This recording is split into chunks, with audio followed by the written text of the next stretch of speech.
Boa noite, eu sou Andréa Volpato. Boa noite, eu sou Isabela Zanoni. E os destaques do noticiário de hoje são: Lula volta a cobrar desculpas de Milei.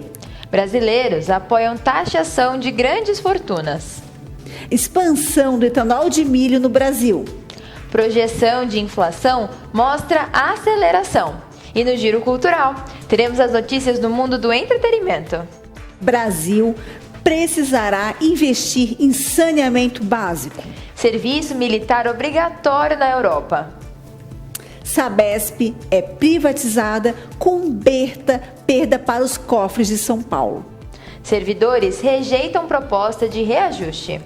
Diretora do Serviço Secreto dos Estados Unidos renuncia. China corta as principais taxas de juros.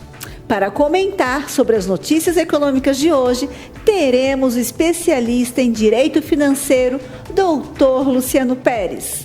O Vivax News está no ar.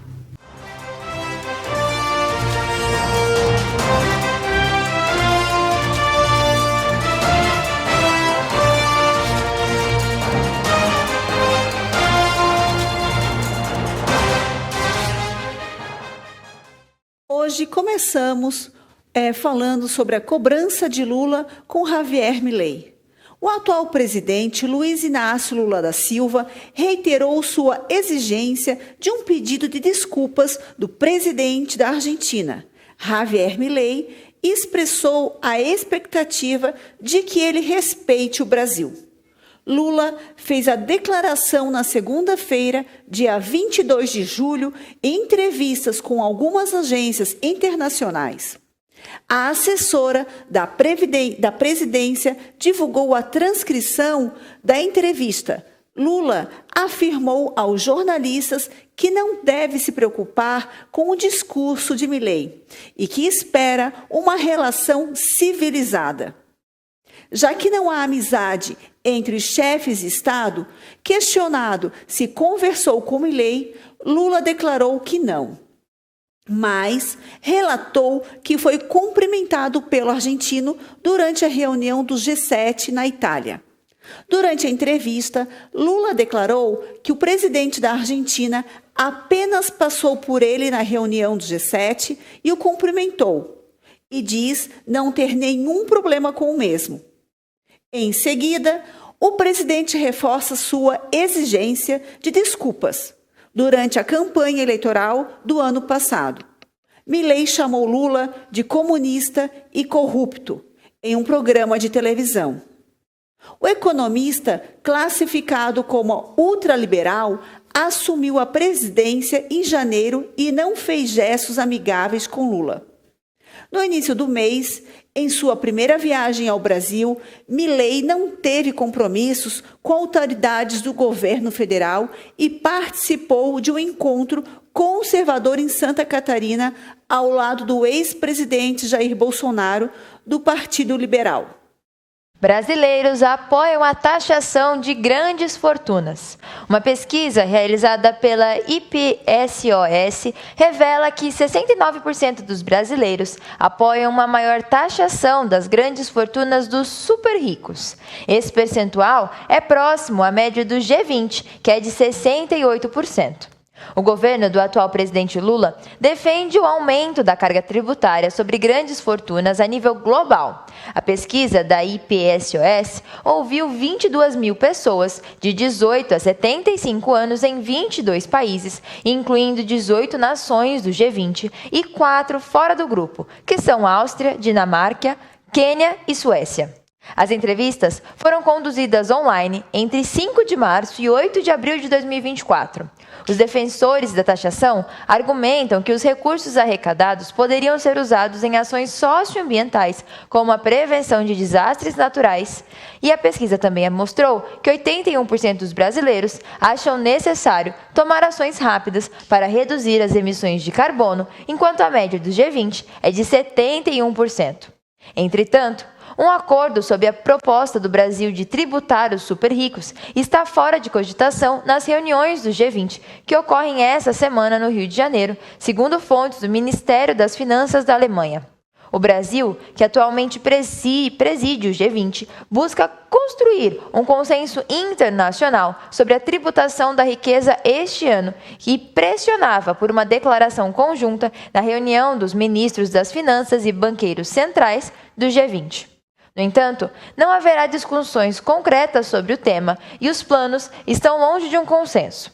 Outras questões em debate incluem a ocultação de patrimônio, combate à evasão fiscal, aumento da transparência, segundo as fontes. Expansão do etanol de milho no Brasil. Com uma produção de 6,3 bilhões de litros de etanol de milho na última safra, o país prevê ainda mais crescimento. A alternativa ao tradicional etanol de cana-de-açúcar é um pilar importante da indústria de biocombustíveis. O etanol de milho tem ganhado destaques no Brasil. Atualmente, cerca de 20% do etanol consumido no país é derivado do grão. E as movimentações apontam uma expansão significativa da capacidade de produção nacional. Segundo a União Nacional do Etanol de Milho, 20 novas biorefinarias estão autorizadas ou programadas para construção nos próximos anos, sendo a maioria delas no centro-oeste do país. Essa forte tendência de expansão do setor será discutida e explorada durante a 30ª Feira de Bioenergia do Brasil, a FenaSucro e a Agrocana, que será realizada de 13 a 16 de agosto em Sertãozinho, no estado de São Paulo. E evidenciando a importância estratégica das biorefinarias para o futuro energético e econômico do país, atualmente temos 22 biorefinarias em operação, 11 delas no Mato Grosso. Essa concentração deve-se às condições favoráveis oferecidas para a indústria, mas a tendência dos grupos investidores com capital internacional e brasileiro é expandir, fomentar a economia em outras regiões. Esse é um setor em construção, com grande potencial e desenvolvimento. A primeira planta de etanol de milho puro começou a operar em 2017 e há um excelente de milho disponível para conversão em bioenergia. Projeção para a inflação de julho mostra a aceleração. Os economistas que foram consultados pelo Banco Central aumentaram sua projeção para o índice de preços ao consumidor amplo do mês de julho, passando de 0,23% para 0,28%, conforme o relatório Focus, divulgado nesta segunda-feira, dia 22. A expectativa anterior era de uma alta de 0,18% para julho. No mês passado, a inflação foi de 0,21% e teve uma desaceleração em relação ao aumento de 0,46% registrado em maio.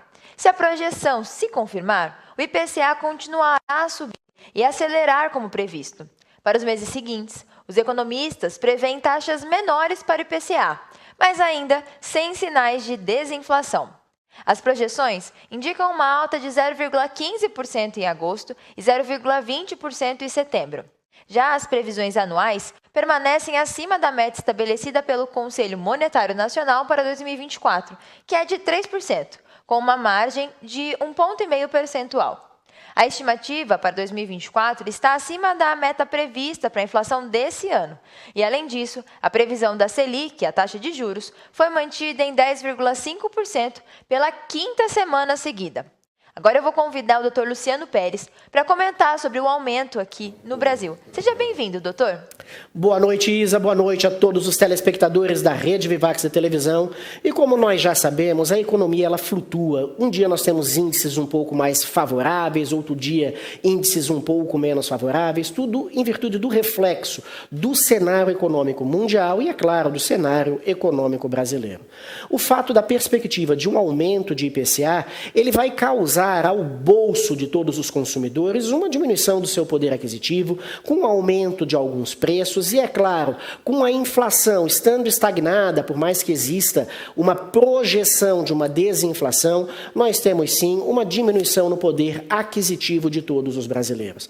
A perspectiva é que também a taxa Selic, a taxa de juros, ela continue estagnada nos 10,5 pontos percentuais, o que faz com que os juros ainda direto aos consumidores, pelo fato de nós termos esses juros um dos mais altos do mundo, também estarem prejudicando a competitividade e o dia a dia de todos os consumidores. Ainda temos um volume muito grande de devedores que estão com seus nomes devidamente negativados. O Brasil, ele vive de o povo brasileiro, na realidade, ele ainda vive de uma grande alavancagem financeira e, é claro, a partir do momento em que o cidadão ele é assalariado e existe um aumento, uma tendência de aumento no IPCA, uma tendência de aumento dos preços, com uma inflação, mesmo com uma perspectiva de uma pequena desaceleração, mas sem uma perspectiva de aumentos salariais e ainda com juros bastante altos, o salário ele começa a ficar razoavelmente comprometido. Por isso é que eu sempre digo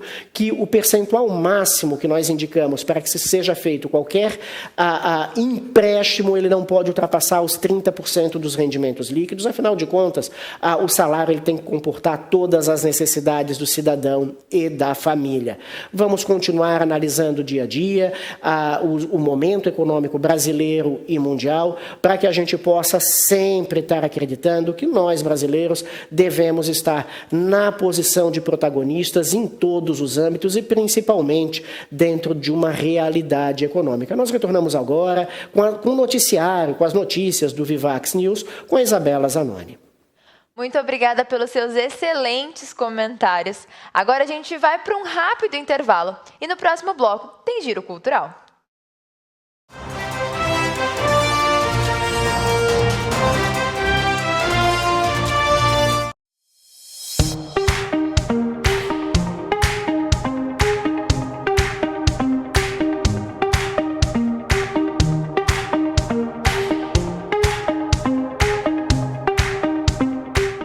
Fala galera, recadinho pra você que gosta de música, assim como eu sei que vocês também assistem o meu programa Revisitando, mas o papo aqui é outro, Solta o Som Vivax, é um programa de videoclipe que começará a passar na sexta-feira, 9h30 da noite, é muito bacana, gente. Rede Vivax está dando oportunidade para novos talentos que já estão aí, fazendo essa fusão, fazendo todo mundo se encontrar, tem muita coisa bacana pra já iniciar ali no seu final de semana curtindo mais e mais um pouco de Vivax. Solta o som Vivax, eu vou assistir.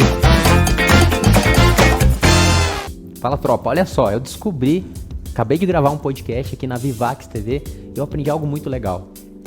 Conteúdo de qualidade na palma da minha mão. Então se você gosta de conteúdo, séries, documentários e quer aprender muito na palma da sua mão, vai na tua loja de aplicativo, tanto Android quanto iOS, e baixa Vivax TV. A TV que cabe na palma da sua mão. Alô, meus amigos, sou o Cleber Serafim do programa Devoção Sertaneja, 35 anos de dedicação à nossa cultura raiz. E agora, graças a Deus, mais um espaço à nossa gloriosa música sertaneja aqui na Vivax TV. É domingo, 10 da manhã, e eu espero por você. Está cansado? Sem energia? Então pode parar com isso. Você vai ter treinos todos os dias às 8 horas da manhã aqui na Vivax TV. Vai te deixar muito mais motivado ao longo do seu dia. Meu nome é Gisele Pires, sou personal trainer e tenho esse encontro marcado com você. Te espero. Oi, gente, tudo bem com vocês? Meu nome é Josi Awase e tenho uma novidade para te contar, isso mesmo. Todas as segundas à tarde, o programa Josi para você vai te trazer uma explosão de sabores. Chefes incríveis vão compartilhar segredos culinários e receitas deliciosas para você surpreender a sua família e amigos. Não perca! Espero você todas as segundas, hein, na Rede Vivax TV.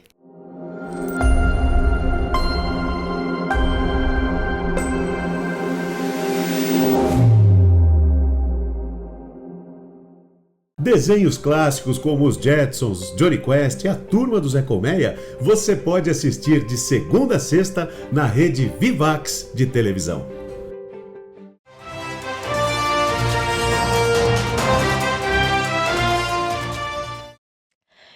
volta com o Vivax News e vamos fazer um rápido giro cultural. Hoje eu começo falando sobre a 5ª temporada de Stranger Things. Ted Sarandos, o CEO da Netflix, anunciou que a 5ª e última temporada de Stranger Things estreará em 2025, após um prazo de 3 anos e meio desde a última temporada. A produção começou apenas em janeiro de 2024, após atrasos causados pelas greves de roteiristas e atores em Hollywood em 2023. A série, famosa por seus longos intervalos entre temporadas, já teve um longo prazo de 34 meses entre a 3ª e a 4ª temporada, devido à pandemia de Covid-19. Apesar de sua popularidade contínua, Stranger Things enfrentou uma queda nas avaliações ao longo dos anos. No entanto, com a promessa de um final grandioso, a expectativa permanece alta. A série, estrelada por nomes como Winona Ryder, David Harbour e Billy Bob Brown, é um dos maiores sucessos da Netflix, com as temporadas 4 e 3 ocupando lugares de destaque no top 10 da plataforma. Quem aí está ansioso para ver o que vai rolar aí com a Eleven? Bom, agora vamos falar sobre a Fernanda Montenegro, que está em releitura de graça no Sesc. Segundo a atriz, o evento ocorrerá no dia 18 de agosto, no auditório do Ibirapuera, às 19 horas. As apresentações da peça no Sesc 14 Bis esgotaram super rápido após o início das vendas. A atriz Fernanda Montenegro, de 94 anos, fará uma leitura adicional do texto da filósofa francesa Simone de Beauvoir, uma figura proeminente do feminismo, no dia 18 de agosto, no Parque Ibirapuera, na Zona Sul de São Paulo. O anúncio foi feito pela própria artista no sábado passado, em suas redes sociais. A peça, baseada na cerimônia do adeus, está em cartaz no Sesc 14 Bis, na capital paulista. Os ingressos esgotaram poucos minutos após o início das vendas, porque a gente sabe que vai ser um sucesso, né? O livro foi publicado lá em 1949, quando o termo feminismo ainda não tinha sido cunhado. Os capítulos sobre a sexualidade feminina chocaram a sociedade e geraram uma enorme polêmica nos círculos literários. Traduzida para 40 idiomas, a obra, composta por 2 volumes, já vendeu mais de 1 milhão de exemplares cada um. Então a gente sabe que vai ser bom, né? Agora, vamos falar de festa? O edifício Martinelli vai ter festas aos fins de semana. Ele é o primeiro arranha-céu de São Paulo e foi transformado em uma balada. Reaberto desde março desse ano, sob a concessão do Grupo Tóquio, o local ainda não conta com o café e o restaurante prometido, mas já está recebendo algumas festas aí, com ingressos entre 50 e 150 reais, e tem lotado, viu, galera? Segundo o Fábio Floriano, que é o sócio fundador do Grupo Tóquio, a intenção é continuar com as festas até o final de agosto, quando o edifício será novamente fechado para reformas. O Martinelli segue a tendência dos antigos prédios de São Paulo, que passaram a ter um papel significativo na vida noturna da capital. O Grupo Tóquio espera manter o local aberto com eventos testes até agosto, quando será fechado para essas reformas. Os profissionais que trabalham com festas relatam estar sendo expulsos da região central e os prédios que agora estão sob iniciativa privada são uma das poucas opções para retorno.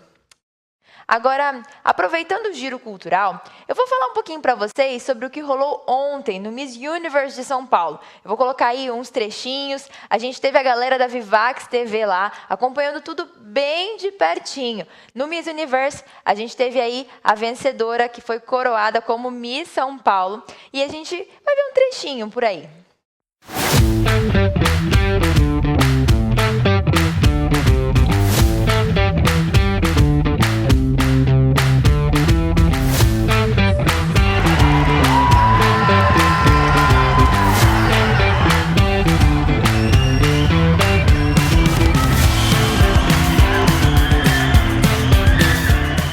Olha só, aqui nos bastidores eu encontrei ela, a Isa, esse espetáculo de ser humano, uma pessoa super simpática e que é a responsável em levar a Vivax TV Brasil afora, no giro cultural, nas notícias. Me diz o seguinte, qual que é a importância cultural de um evento como esse no dia de hoje? Bom, um evento como esse, ele mostra como é grande São Paulo, né? A gente tem aqui várias misses de várias cidades, representando aí suas cidades. Então, é bonito de ver elas trazerem a cultura de cada lugarzinho que a gente tem aqui em São Paulo. E daqui a pouco a gente vai ver de cada estado também, né? Nos próximos Miss Brasil, a gente vai ver de cada estado um pedacinho do nosso Brasil, aí em cada cantinho do nosso Brasil. Então, é um giro cultural gigante que a gente tem aqui hoje. Agora me fala o seguinte, você que está desde o início acompanhando tudo que está acontecendo com a Vivax TV, está crescendo, trazendo novos apresentadores, quais que são os projetos para esse ano na emissora? Bom, a gente tem muitos projetos aqui, a gente está com o projeto das Olimpíadas que começou agora, a gente vai ter comentários de todas as Olimpíadas aí. Em breve a gente tem o nosso backstage aqui contigo, que honra, já estreia. Que honra estar aqui falando para você, é um prazer enorme. A gente tem mais alguns aí na casa, com moda, com esporte, com saúde, tem muita coisa boa vindo. Até o final do ano a nossa grade vai estar com muita coisa legal. Isa, parabéns, o trabalho que vocês estão fazendo realmente, não é porque eu tô aqui com a câmera ligada, mas eu falo para todo mundo, é fantástico, é um trabalho do dia a dia bem feito, criação de conteúdo, que é o que a gente precisa, e criação de conteúdo de qualidade. Para mim é uma honra fazer parte da família Vivax TV. Seja sempre bem-vindo, que você faça mais, que você seja cada vez mais presente nos nossos projetos. Muito obrigado, e a gente continua aqui acompanhando milimetricamente tudo que está acontecendo nesse evento, que vai eleger a Miss Universe São Paulo e vai levá-la Brasil afora. É isso mesmo, fiquem de olho que logo logo tem mais novidades aí.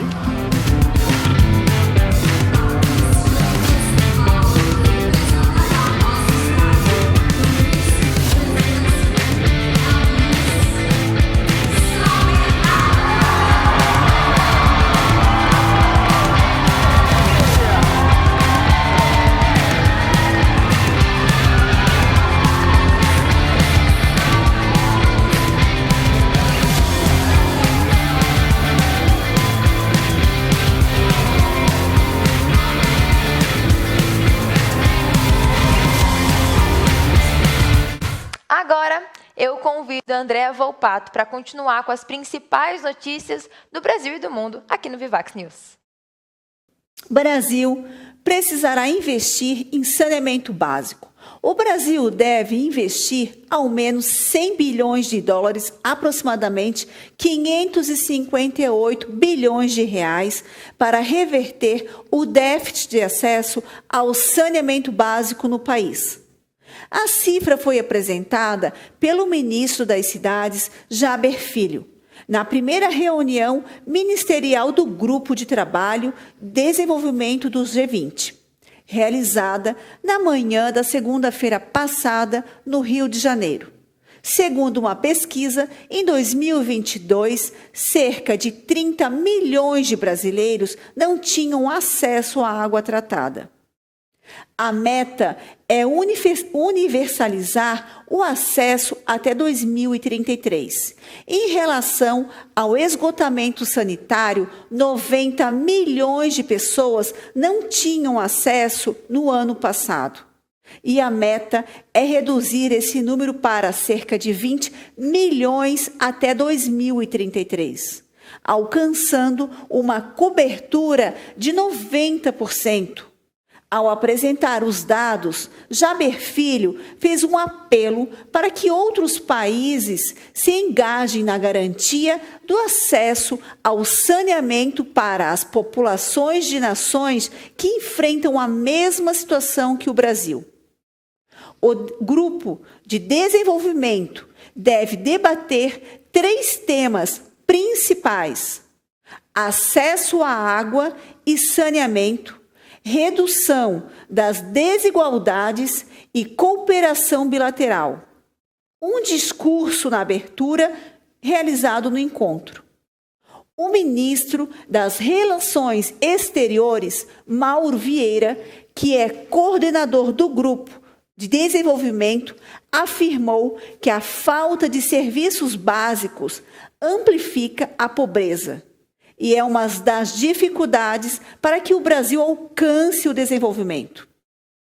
O coordenador do Grupo de Desenvolvimento destacou que a água potável e saneamento básico são cruciais, não apenas o progresso econômico e social, mas também para a garantia dos direitos humanos, incluindo o direito à saúde e a um meio ambiente limpo, saudável e sustentável. Serviço militar obrigatório na Europa. Antes da invasão em larga escala da Rússia à Ucrânia, muitos duvidavam da possibilidade de uma grande guerra na Europa. Mais de 2 anos depois, diversos países europeus reintroduziram ou ampliaram o serviço militar obrigatório devido à ameaça de Moscou.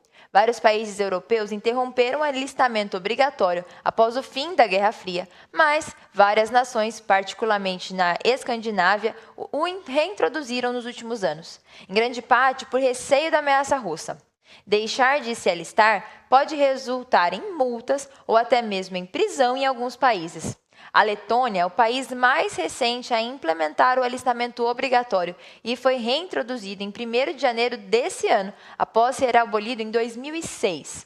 Os homens serão convocados para o serviço militar no prazo de 12 meses após completarem 18 anos de idade. E para aqueles que ainda estão no sistema educacional, somente após a conclusão do ensino superior. Em abril, a Noruega também apresentou um plano ambicioso de longo prazo que quase dobrará o orçamento de defesa do país e irá adicionar mais de 20 mil soldados recrutados, funcionários e reservistas às Forças Armadas. Na Noruega, o serviço militar é obrigatório e, em 2015, o país se tornou o primeiro membro da OTAN a recrutar homens e mulheres em igualdade de condições. Sabesp é privatizada com perda para os cofres de São Paulo. O governo paulista encerrou a privatização da Companhia de Saneamento Básico do Estado de São Paulo no dia 22 de julho, registrando uma perda significativa de pelo menos 4,5 bilhões. Esse valor representa quase 1/3 dos 14,8 bilhões arrecadados com a venda das ações. Durante a privatização das ações, foram vendidas a R$ 67,00 cada. No entanto, hoje, na Bolsa de Valores de São Paulo, essas mesmas ações estão avaliadas em R$ 87,00.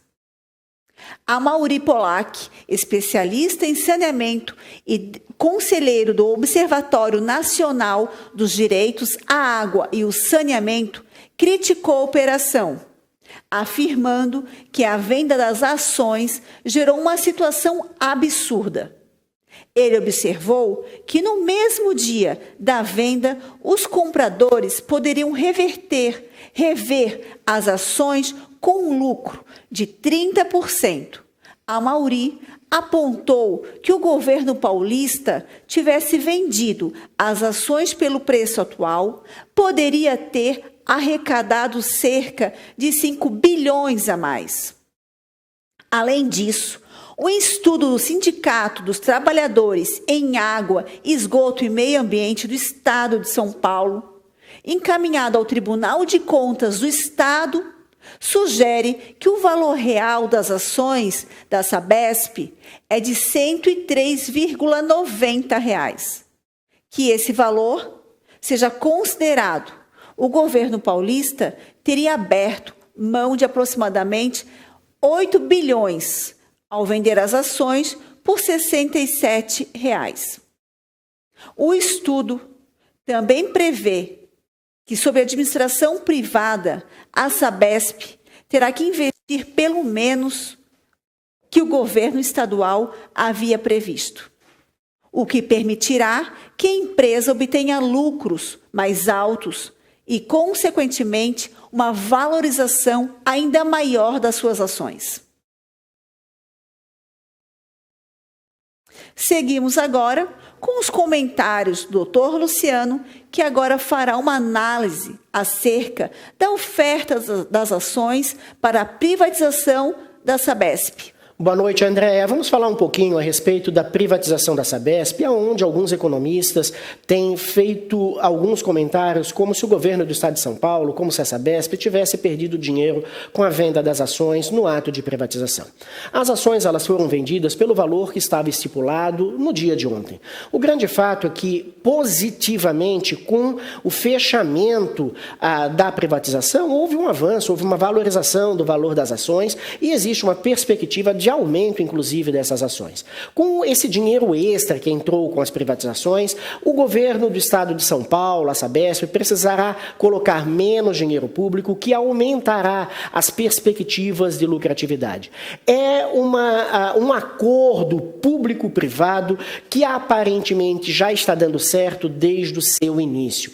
O que nós queremos é um aumento da qualidade no oferecimento do serviço público e uma diminuição de preços. Claro que os investimentos eles são indispensáveis para que isso ocorra, mas aqui no Vivax News, nesse momento do comentário econômico, nós acreditamos que o governador Tarcísio agiu de forma bastante correta e a credibilidade do seu governo fez com que a privatização, as ações da Sabesp, elas tivessem uma valorização já no dia subsequente à realização da mesma. E como nós já falávamos nos noticiários anteriores, o volume de dinheiro e as empresas que procuraram comprar essas ações, mais de 300 investidores, sendo mais de 100 internacionais e o restante do mercado interno, fizeram com que a Sabesp tivesse essa injeção de capital, a Sabesp tivesse nesse caminho certo para que o dinheiro entre, aumentem os lucros e é claro que se tem uma administração cada vez mais profissional, fazendo com que realmente toda a população que é beneficiada com o serviço da Sabesp possa alcançar de uma maneira muito mais rápida todos os benefícios que serão oferecidos com a privatização, que é o aumento da qualidade e a busca de uma diminuição de preço. Nós retornamos ao noticiário do Vivax News com a Andréa Volpato. Obrigada, Luciano, pela contribuição. Vamos para um rápido intervalo e voltamos em instante com mais notícias.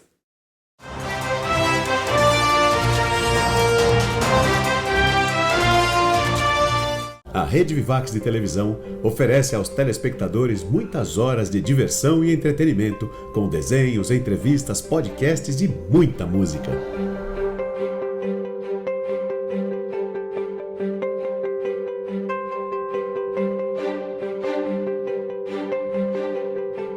Desenhos clássicos como os Jetsons, Johnny Quest e a Turma do Zé Colmeia, você pode assistir de segunda a sexta na Rede Vivax de televisão.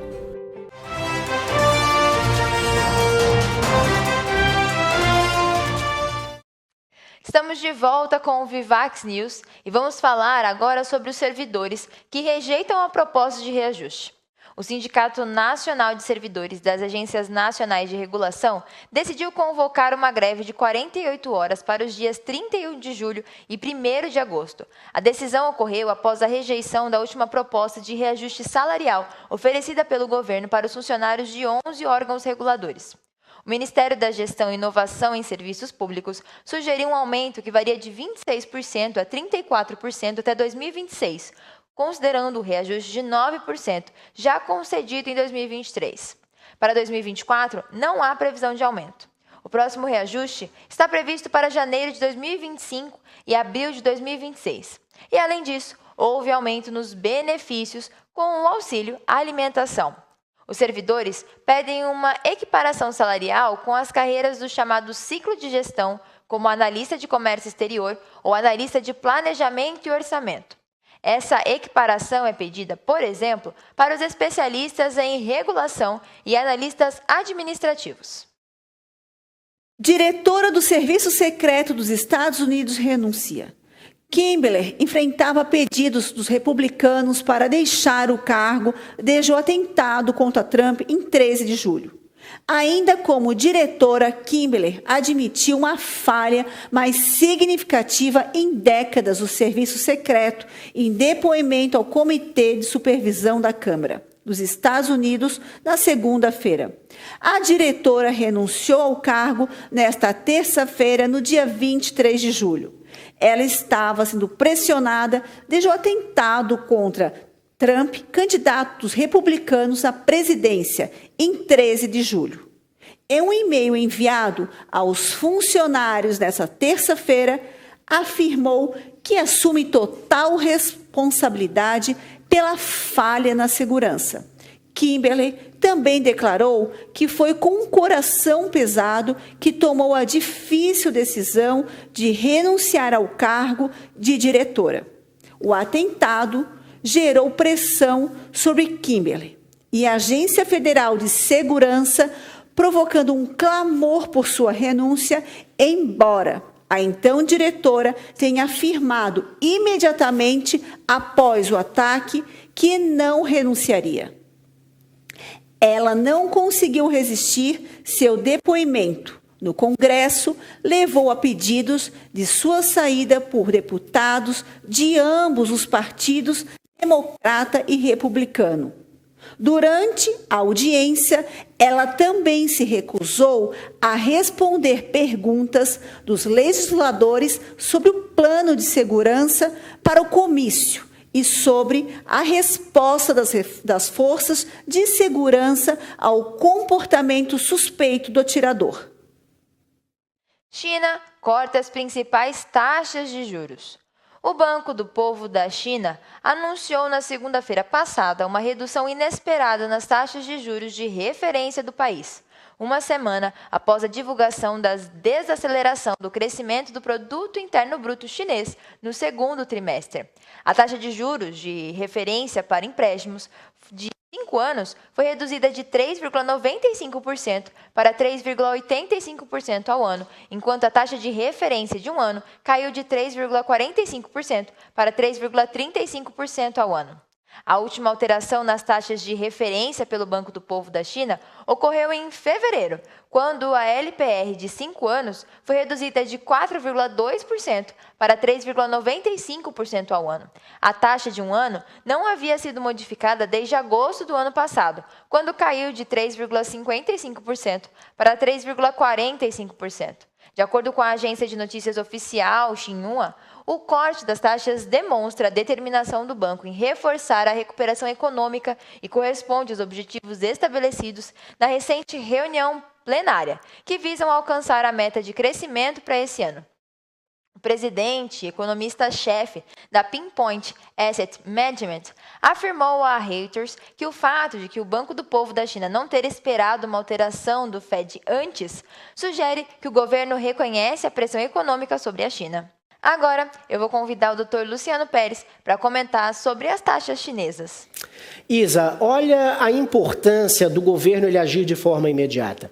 A partir do momento em que houve uma desaceleração na economia chinesa, no mercado chinês, automaticamente os responsáveis pela análise dos juros, eles fizeram uma diminuição da taxa de juros básica para fazer com que aumente o poder aquisitivo, aumente o poder de competitividade e automaticamente consiga se retomar o rumo do protagonismo chinês no que concerne a todas as áreas econômicas mundiais. Então, uma atitude rápida com o objetivo de manter a economia da China no prumo. Claro que motivos de desaceleração econômica, motivos de repente, um desaquecimento em todo o mercado, ele tem que ser analisado dia a dia e o governo chinês agiu de uma forma muito rápida para que o reflexo disso ele não se perpetue e, é claro, toda a população chinesa continue competindo bastante no mercado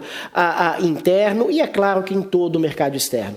Quando nós falamos numa redução da taxa básica de juros, nós falamos automaticamente numa redução dos juros diretos aos consumidores chineses, nós falamos automaticamente numa redução dos juros diretos a todas as empresas chinesas, o que faz com com que eles aumentem o seu poder de competitividade. Não esquecendo que a carga tributária na China é muito menor do que no Brasil, e é claro que a China ela possui um sistema de encargos trabalhistas diferente do sistema de encargos trabalhistas brasileiro. Mas eu acho que o que nós podemos levar como um reflexo altamente positivo é uma atitude imediata. O governo chinês, preocupado com a sua própria economia de forma imediata, não se perpetuando no aguardo da tomada de decisões. Vamos ficar acompanhando os reflexos no mercado econômico chinês e, é claro, como isso vai repercutir em todo o mercado econômico mundial com a atitude tomada na redução da taxa básica de juros. Nós retornamos ao seu Vivax News com a Andréa Volpato e com a Isabela Zanoni. Obrigada, doutor Luciano, por trazer para a gente essas análises e explicar melhor sobre todas as taxas aí dos juros na China. E obrigada pela sua companhia mais uma vez. Uma boa noite. Uma boa noite, até mais.